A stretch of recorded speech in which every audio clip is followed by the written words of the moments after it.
आसान है कि इसका जवाब मेरा ड्राइवर भी दे देगा। और वापस प्रश्न जो था वो एल्बर्ट आइंस्टाइन की तरफ चला गया। इसमें वैज्ञानिक का नाम अलग हो सकता है। तो मेरा ये कहना है, जो आपने मुझसे दूध का प्रश्न किया है, ये इस समय इतना आसान है कि आप वाक्षी के 7,000 बेनिफिशियरी से भी अगर पूछेंगे, क्योंकि इतनी बार हम इसके बारे में बात उनके साथ कर चुके हैं कि देश के एक आम नागरिक को पता होना चाहिए कि दूध के अंदर मिलावट क्या है। और जिनको नहीं पता, मैं केवल एक जानकारी के लिए बता दूं, आज से नहीं, ये पिछले 20 साल से कम जिसका डाटा हमारे पास है, दूध किसान जो देता है, डिस्ट्रीब्यूटर जिसके पास वो इकट्ठा होता है, बड़ी कंपनियों में जाता है, वहां पर 5 लीटर से 50 लीटर दूध बनाने का काम बड़े आराम से होता है। अब इसका फैक्ट कैसे आएगा?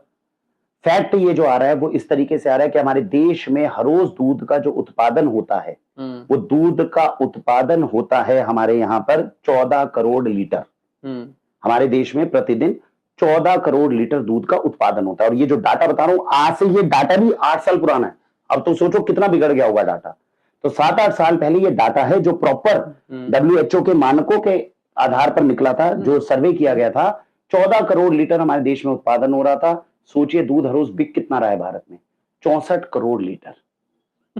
अब कोई आंख का अंधा होगा तो उसे भी ये डाटा समझ में आ रहा है कि 14 करोड़ लीटर तो मेरे देश में उत्पादन हो रहा है दूध का, 64 करोड़ लीटर कैसे बिक सकता है? इसका मतलब है जितना उत्पादन हो रहा है उससे ज्यादा सिंथेटिक मिल्क है जो बनाकर उसके साथ में मिलाकर बेचा जा रहा है। वरना आप देश के अंदर इतने मवेशी नहीं है, इतने अब कैटल ही नहीं है, इतनी गाय भैंसे ही नहीं है कि आप 140 करोड़ लोगों को दूध पिलाने की हिम्मत कर सको।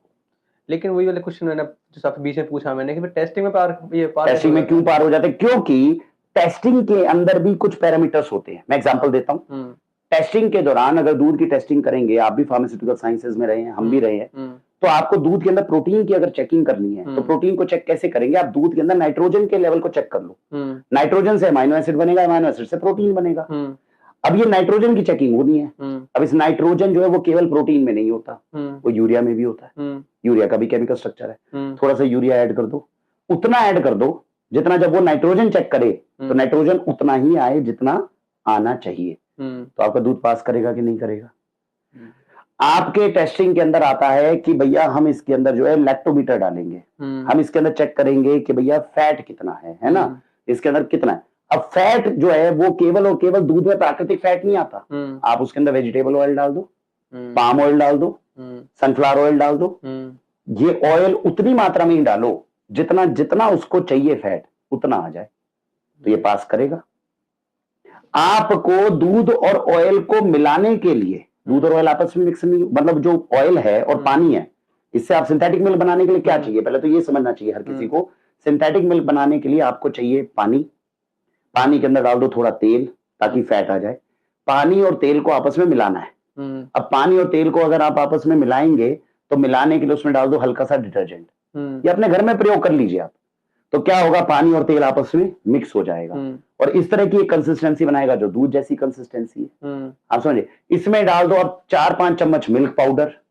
अब घुमा दीजिए, तो अब क्या तेल था, पानी था, 4-5 चम्मच मिल्क पाउडर था, इसको मिक्स करते जाओ। अब आपको लग रहा है कि रंग भी दूध जैसा आ रहा है, कंसिस्टेंसी भी दूध जैसी आ रही है, इसमें थोड़ा सा और यूरिया डाल दो, सिंथेटिक मिल्क तैयार।